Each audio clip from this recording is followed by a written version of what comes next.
जय श्री राम दोस्तों। हमारी आज की कहानी है बुढ़ापे का खालीपन।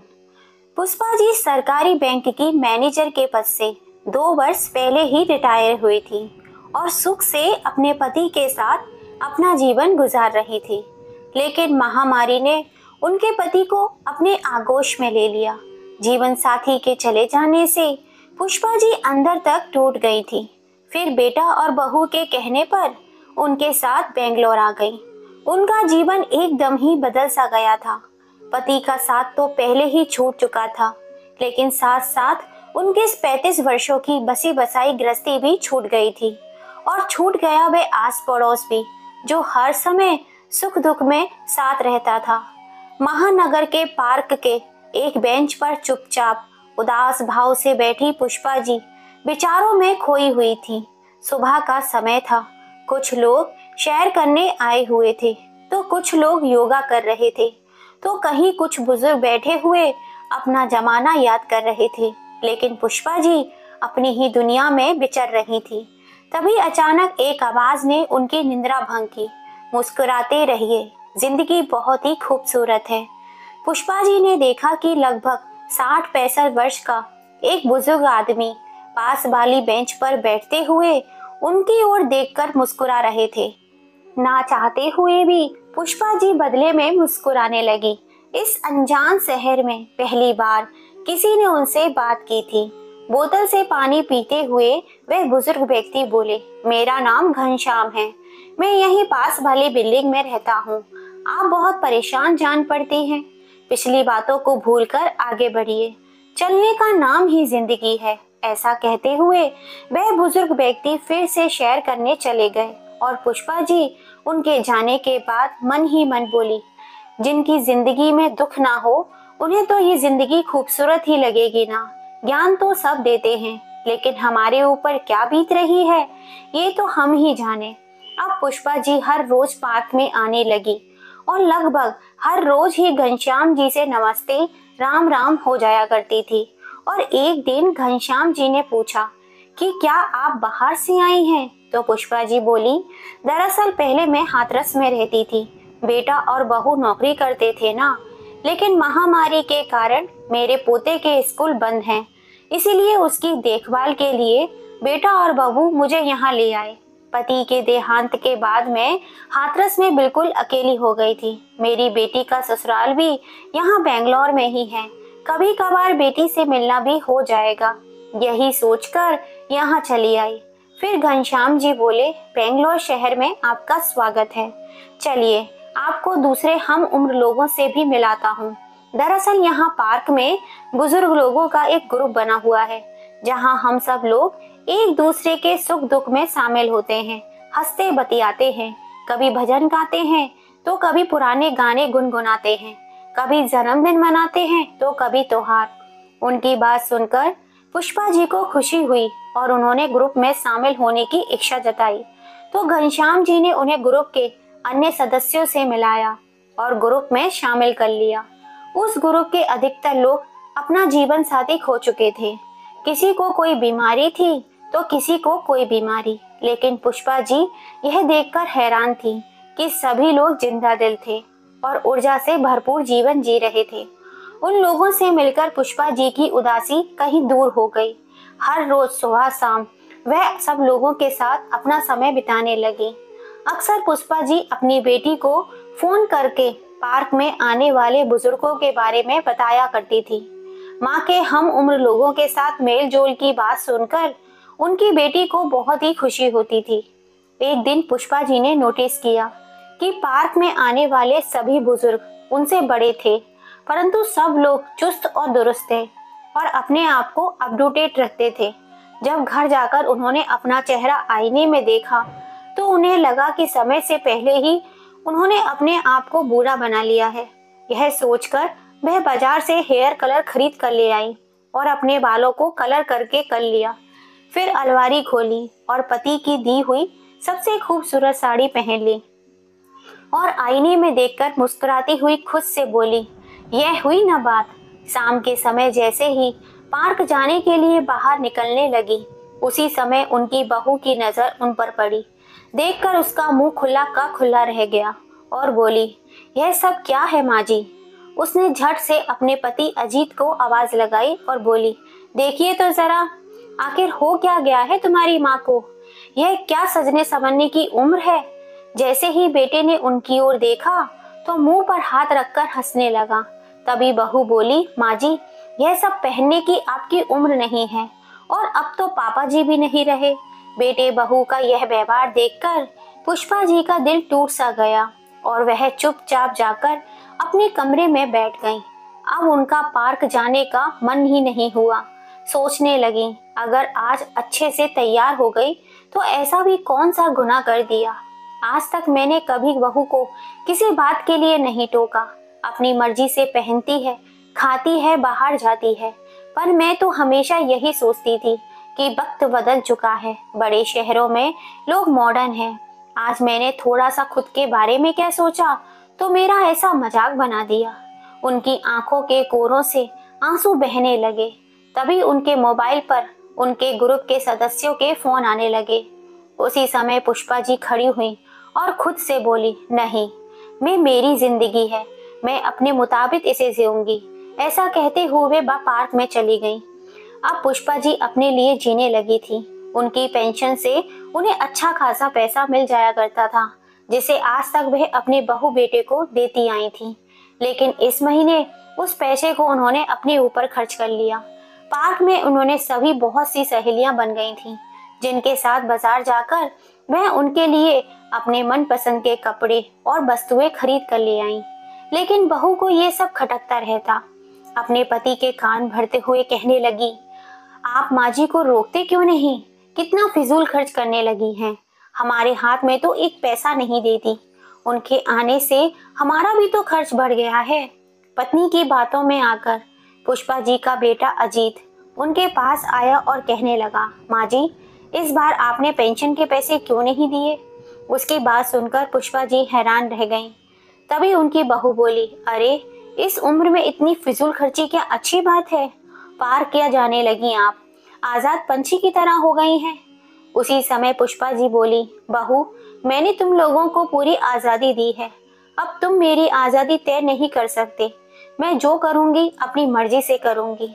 उनकी यह बात सुनकर बेटा और दोनों बहू चुप रह गए।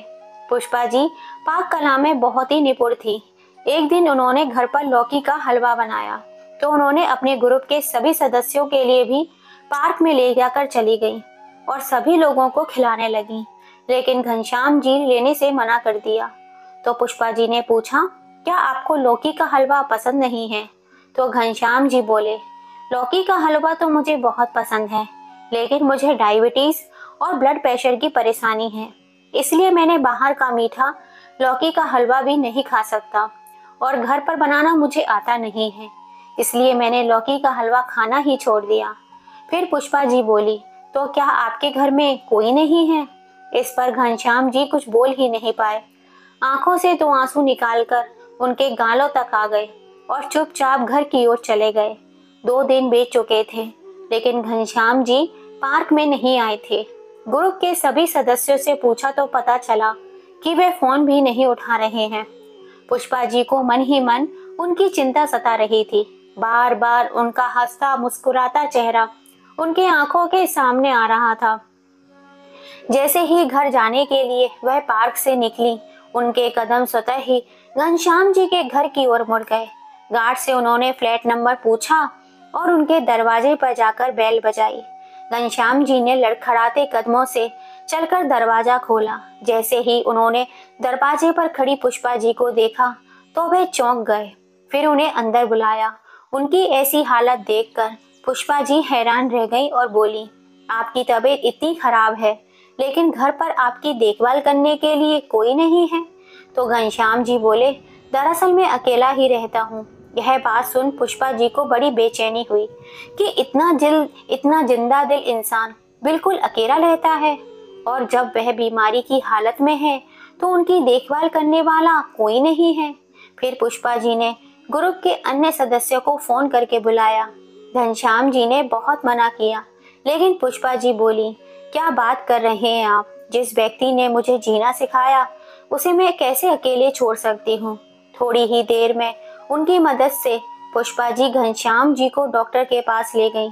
दवाइयाँ देते हुए डॉक्टर ने अच्छी खुराक और समय पर दवाइयाँ लेने की हिदायत दी, लेकिन उनके खाने पीने की समस्या थी, तो पुष्पा जी सहित ग्रुप के अन्य महिला सदस्यों ने उनके घर पर तीनों वक्त का खाना बनाकर भेजने की जिम्मेदारी ले ली।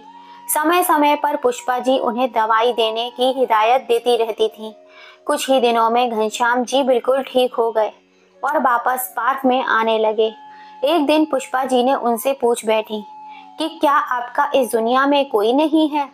आज पुष्पा जी की बात को घनश्याम जी टाल नहीं पाए और अपने अतीत के पन्नों में एक एक करके पलटने लगे और मुस्कुराते हुए बोले, वह दिन भी क्या दिन थे जब मैं अपनी पत्नी को ब्याह करके लाया था। कितने हसीन सपने सजाए थे हम लोगों ने, पता है पुष्पा शादी के 10 साल तक हमारा बच्चा नहीं हुआ था। काफी समय तक डॉक्टरी इलाज कराया, उसके बाद खुशखबरी आई और हमारे बेटे का जन्म हुआ। अपने छोटे से परिवार में हम लोग बहुत खुश थे, लेकिन वो खुशियां शायद भगवान को मंजूर नहीं थी। अभी बेटा 5 साल का हुआ ही था कि एक दिन पता चला मेरी पत्नी को कैंसर है, और जब पता चला तब तक बहुत देर हो चुकी थी। मेरी जीवन संगिनी इस दुनिया को छोड़कर विदा हो गई, हमेशा हमेशा के लिए। बोलते बोलते घनश्याम जी का गला रुंधने लगा। रिश्तेदारों ने दूसरी शादी करने की सलाह दी, लेकिन मैं अपने इकलौते बेटे को सौतेली माँ के हवाले नहीं करना चाहता था। माँ और बाप दोनों का प्यार मैंने अकेले ही उसे दिया, लेकिन किसी भी चीज की कमी नहीं आने दी। लेकिन देखिए बेटे ने क्या किया, 1 महीने के लिए अमेरिका घूमने जा रहा हूँ, यह कहकर बेटा और बहू निकले। बाद में पता चला जिस मकान में हम लोग रहते थे, बेटे ने वह मकान अमेरिका जाने से पहले ही बेच दिया था और खरीदारों को यह बोलकर गया था कि 2 महीने बाद मकान खाली करवा लेना। उसके बाद बेटा फिर कभी लौट कर नहीं आया। फिर भरी आंखों से घनश्याम जी बोले, अगर मेरे पास मेरे रिटायरमेंट का पैसा एफडी में ना रखा होता तो मैं तो सड़क पर ही आ जाता। उसी पैसों से मैंने यह 2 कमरे का एक मकान खरीदा, जहां मैं रहने लगा। कहते कहते घनश्याम जी की आंखों से आंसुओं का झरना बह निकला। पुष्पा जी ने उन्हें हौसला दिया और कहा, अरे आप ही तो मुझे कहते हैं कि हर पल मुस्कुराते रहना चाहिए, और अब आप ही यह बात भूल गए हैं। उन दोनों को एक दूसरे में एक ऐसा दोस्त दिखाई देता था जिसके साथ वो अपना सुख दुख बांट सकें। कुछ दिन गुजरने के बाद जब एक दिन पुष्पा जी पार्क में गईं, तो देखकर हैरान रह गईं। ग्रुप के सभी लोगों ने एक बड़ा सा केक मंगाया हुआ था। जैसे ही वे वहां तक पहुंची तो सब लोग जोर से चिल्लाए, जन्मदिन मुबारक हो पुष्पा जी। पुष्पा जी को खुद भी याद नहीं था कि आज उनका जन्मदिन है। सभी लोगों का इतना प्यार देखकर उनकी आंखों से खुशी के आंसू झलक आए। केक काटकर सभी ने मोबाइल में तस्वीर ली और सब लोगों ने मिलकर एक बहुत ही खूबसूरत सी साड़ी पुष्पा जी को तोहफे में दी। फिर पुष्पा जी ने पूछा, लेकिन आप सबको कैसे पता चला कि आज मेरा जन्मदिन है? तो घनश्याम जी बोले, अरे सोशल मीडिया से सब पता चल जाता है। जन्मदिन मनाकर पुष्पा जी अपना तोहफा लेकर घर पहुंची तो उसे डाइनिंग टेबल पर रख दिया। जैसे ही बहू की नजर उस साड़ी पर पड़ी तो बोली, अरे इतनी खूबसूरत साड़ी तुम मेरे लिए लाए हो? Ajit thank you so much. तभी अजीत चौंक कर बोला, नहीं मैं तो नहीं लेकर आया हूँ। तभी पुष्पा जी फ्रेश होकर आई और बोली, यह साड़ी मेरी है। फिर बहू बोली, साड़ी तो बहुत ही खूबसूरत है माँ जी, लेकिन आप इसका क्या करेंगी? यह साड़ी मैं ले लेती हूँ। ऐसा कहते हुए जैसे ही साड़ी उठाने के लिए उसने हाथ आगे बढ़ाया तो पुष्पा जी ने वह साड़ी उठाते हुए कहा, नहीं बहू, यह साड़ी मेरे लिए बहुत ही अनमोल है। बहू अपनी सास का मुंह देखते ही रह गई। फिर पुष्पा जी ने कहा, दरअसल आज मेरा जन्मदिन था, इसलिए पार्क में ग्रुप के सभी लोगों ने मुझे ये तोहफा दिया है। यह बात सुनकर बेटा और बहू दोनों हैरानी से बोले, आपका जन्मदिन था आज? ऐसा कहते हुए इन दोनों का सिर शर्म से झुक गया। फिर उनका बेटा बोला, माँ आप अपना जन्मदिन मनाती नहीं हो ना, इसलिए हमें याद ही नहीं रहा। उसी समय पुष्पा जी पुराने समय की यादों में खो गई, जब अपने बच्चे के जन्मदिन के अवसर पर मैं पूरा पूरा दिन रसोई में खड़े होकर उसकी पसंद के पकवान बनाती और शाम को उनके दोस्तों को बुलाकर पार्टी देती। लेकिन फिर उसने सोचने लगी कि समय समय की बात है, जब बेटा बहू अपनी जिंदगी में मस्त हैं तो बड़ों को भी अपने लिए जीना चाहिए। लेकिन बहू को अपनी सास में यह परिवर्तन रास नहीं आ रहा था। एक दिन जब पुष्पा जी पार्क गई तो अपना मोबाइल साथ ले जाना भूल गई। उस दिन बहू और बेटा घर पर जल्दी आ गए थे। बहू की नज़र सासू माँ के मोबाइल पर गई तो उठाकर चेक करने लगी, लेकिन जब देखा कि सासू माँ व्हाट्सएप और फेसबुक पर हैं तो वह दंग रह गई और नमक मिर्च लगाकर अपने पति घनश्याम जी द्वारा भेजे गए गुड मॉर्निंग और गुड नाइट के मैसेज दिखाने लगी। अब तो बेटे को भी माँ में खोट दिखाई देने लगा। बस फिर क्या था, जैसे ही पुष्पा जी घर आई तो बेटा और बहू दोनों जैसे तैयार ही बैठे थे उन पर बरसने को। अपनी माँ को कुछ बोलने का मौका दिए बगैर वह उनके चरित्र पर उंगली उठाने लगे। पुष्पा जी सत्म रह गई, फिर खुद को संभालते हुए बोली, क्यों बहू, 2 दिन पहले ही अपने ऑफिस के दोस्तों के लिए तुमने घर पर पार्टी रखी थी, जिसमें तुम्हारे ऑफिस के सभी दोस्त आए थे, जिसमें पुरुष भी थे और महिलाएं भी थी, लेकिन मैंने तो तुम्हारे चरित्र पर उंगली नहीं उठाई। फिर तुम मेरे बारे में ऐसा कैसे बोल सकती हो? पुष्पा जी के मुंह से ये 2 टुक जवाब सुनकर उनकी बहू के पास शब्द ही नहीं बचे और पैर पटकती हुई अपने कमरे में चली गई। अगले दिन बेटा और बहू के ऑफिस जाने के बाद जैसे ही पुष्पा जी पोते के लिए खाना बनाने रसोई घर में गई तो फर्श पर पानी गिरा होने के कारण उनका पैर फिसल गया और धड़ाम से जमीन पर गिर पड़ी। उनकी बाजू में गंभीर चोट आई और कमर में भी बहुत ज्यादा दर्द हो रहा था। उनके पोते ने तुरंत फोन लगाकर अपने पापा को सारा हाल कह बताया। उन्हें जल्दी आने को कहा। डॉक्टर ने चेक कराया तो पता चला कि उनकी बाजू की हड्डी में फ्रैक्चर हुआ है। डॉक्टर ने बाजू पर प्लास्टर चढ़ा दिया और दवाइयां देकर शाम तक उन्हें घर भेज दिया, लेकिन अब उनका पार्क में जाना छूट गया था। घनश्याम जी उन्हें फोन करते या मैसेज करते तो वे किसी भी बात का जवाब नहीं देती, चुपचाप लेटे हुए आंसू बहाती रहती। काम वाली बाई खाना पकाकर रख जाती और बेटा बहू रोजाना अपने काम पर चले जाते। दोनों में से किसी ने भी एक दिन की भी छुट्टी लेना जरूरी नहीं समझा। पुष्पा जी को उठने बैठने में भी बहुत कष्ट होता था, लेकिन किसी को क्या फर्क पड़ता था। एक दिन ग्रुप के सारे बुजुर्ग सदस्य उनके घर आ गए। किसी के हाथ में फूल थे तो किसी के हाथ में गेट वेल सून के कार्ड थे। कोई समोसे लेकर आया था तो कोई जलेबियां। उन्हें देखकर बिस्तर पर पड़ी पुष्पा जी को ऐसा लगा जैसे उन्हें कोई अपना मिल गया हो। उनके चेहरे पर मुस्कुराहट बिखर गई। हंसी मजाक करते हुए सबने स्वादिष्ट व्यंजनों का आनंद उठाया और हंसते बतियाते 1 घंटा बीत गया। अब पुष्पा जी को चिंता होने लगी थी, क्योंकि उनके बेटे और बहू के आने का वक्त हो रहा था। अंदर ही अंदर उन्हें डर लग रहा था कि बहू क्या बोलेगी। उसी समय दरवाजे की घंटी बजी और बेटा और बहू अंदर आ गए। अंदर का दृश्य देखकर हैरान रह गए। अब लोगों के जाने के बाद उनकी बहू बोली, यह मेरा घर है या कोई धर्मशाला? जैसे देखो मुंह उठाए चला आता है। और माँ जी, आप हमारे सामने तो बड़ा दर्द का नाटक करती हैं और हमारी पीठ पीछे अपने दोस्तों को बुलाकर जाकर घर में पार्टी करती हैं। अरे कुछ तो शर्म किया कीजिए। आपकी इन्हीं हरकतों का हमारे बच्चे पर क्या असर पड़ेगा? बहू की है बस सुनकर पुष्पा जी चुपचाप लेटी रहीं। आज उन्हें अपने पति की बहुत याद सता रही थी। सोचने लगी कि उनके रहते मजाल है कोई भी मुझ पर उंगली उठा सके, और आज अपमान के कड़वे घूंट पीने पर मजबूर हो गई थी। दिन बीतने लगे और करीब 1.5 महीने के बाद पुष्पा जी का प्लास्टर उतर गया था। अब वह फिर से पार्क जाने लगी थी तो धीरे धीरे उनकी मुस्कुराहट वापस आने लगी। लेकिन बहू के ताने थे जो बंद होने का नाम ही नहीं ले रहे थे, और बेटा अब सब कुछ सुनकर भी अनसुना कर देता। घर के माहौल से परेशान होकर एक दिन पुष्पा जी ने ठान ही लिया, बस अब और नहीं। जीवन की सांझ तो पहले ही हो चुकी है और ना जाने कब इस जीवन का भी अंत हो जाए।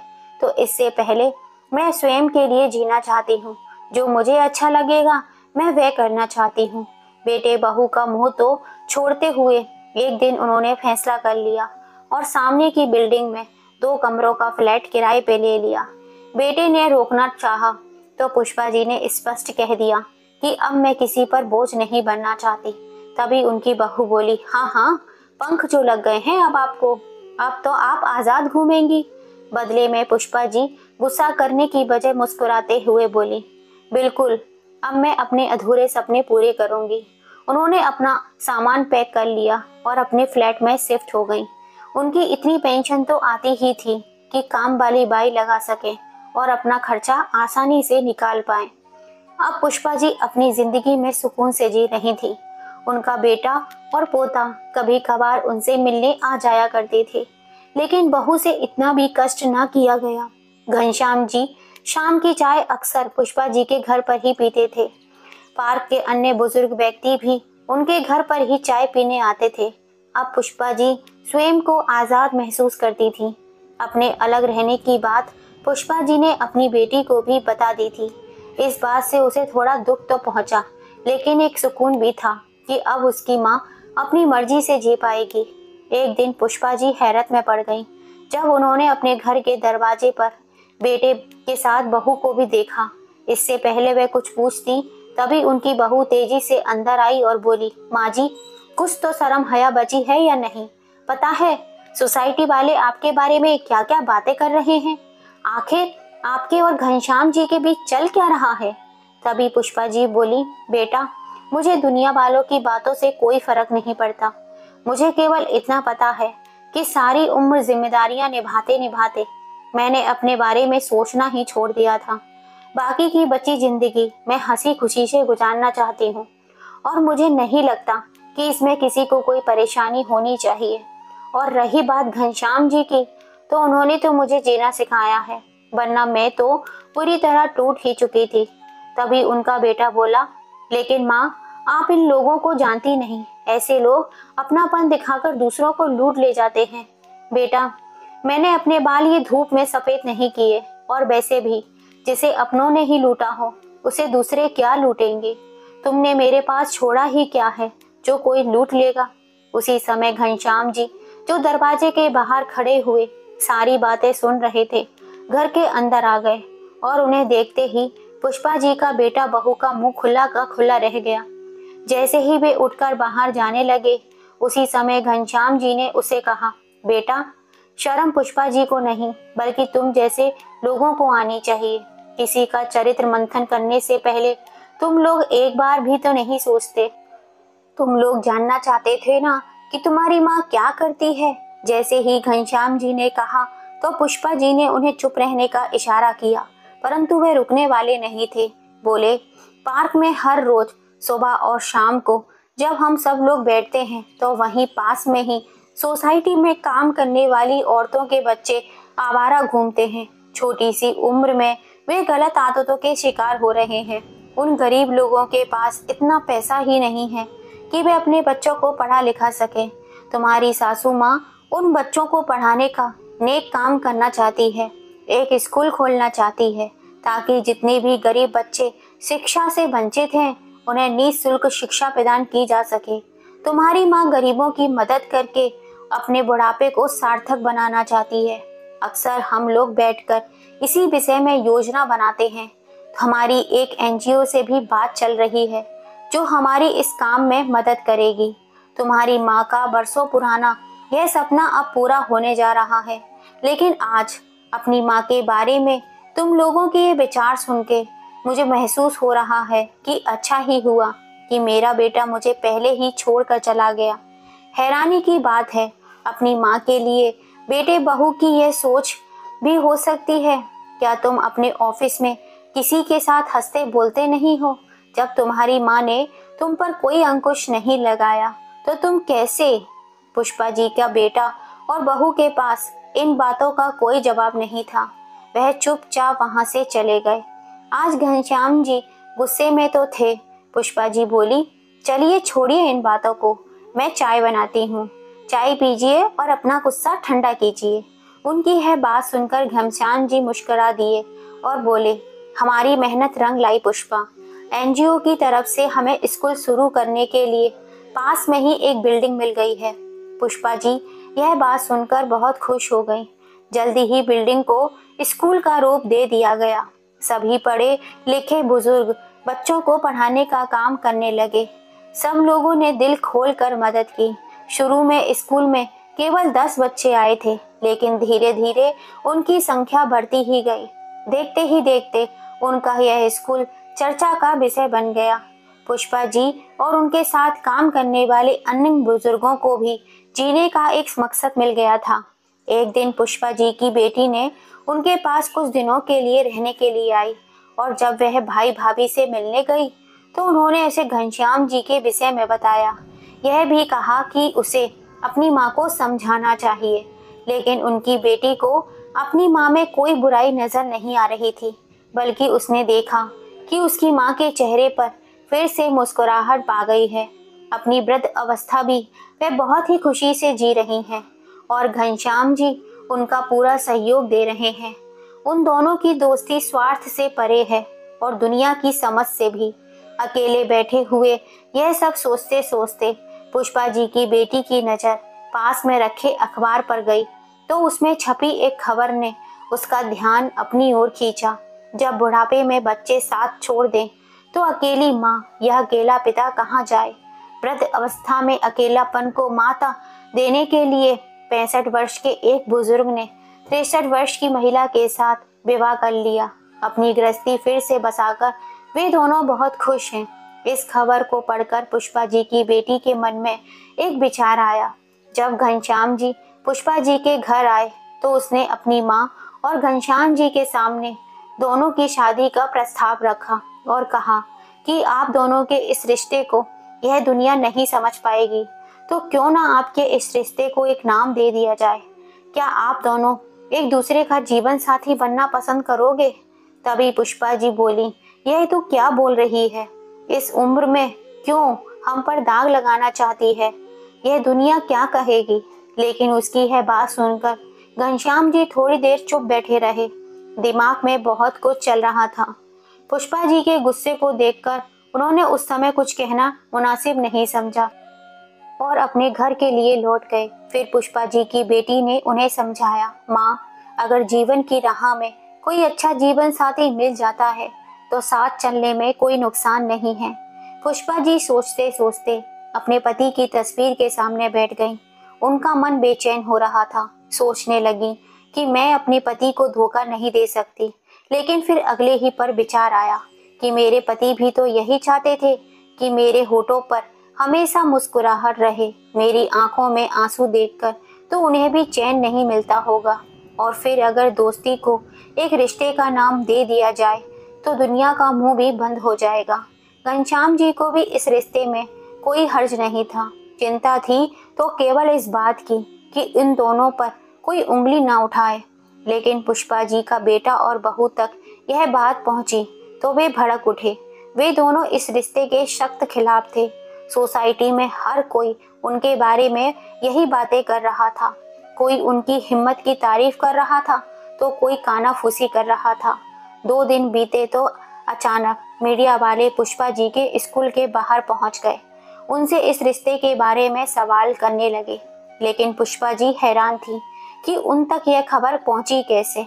उधर पुष्पा जी की बहू पीछे खड़ी हुई मुस्कुरा रही थी और सोच रही थी, बड़ी आई हिम्मत दिखाने वाली, अब पूरी दुनिया को जवाब देगी तो पता चलेगा। चारों तरफ जैसे हंगामा सा हो गया था, लेकिन पुष्पा जी ने आज सोच लिया था कि आज वह चुप नहीं रहेंगी। जब मीडिया वालों ने पूछा कि यह सब सच है कि इस उम्र में आप घनश्याम जी से शादी करने जा रही हैं, अपने स्कूल के बच्चों को क्या आप यही शिक्षा देने चली हैं? पुष्पा जी ने खुद को मजबूत बनाते हुए एक गहरी सांस ली और बोली, यह बिल्कुल सच है कि हम दोनों शादी करने जा रहे हैं, पर इसके लिए मजबूर करने वाला कौन है? यह समाज। हमारा शादी करने का मकसद केवल अपना अकेलापन बांटना है, वह अकेलापन जो आज की पीढ़ी ने हमें दिया है।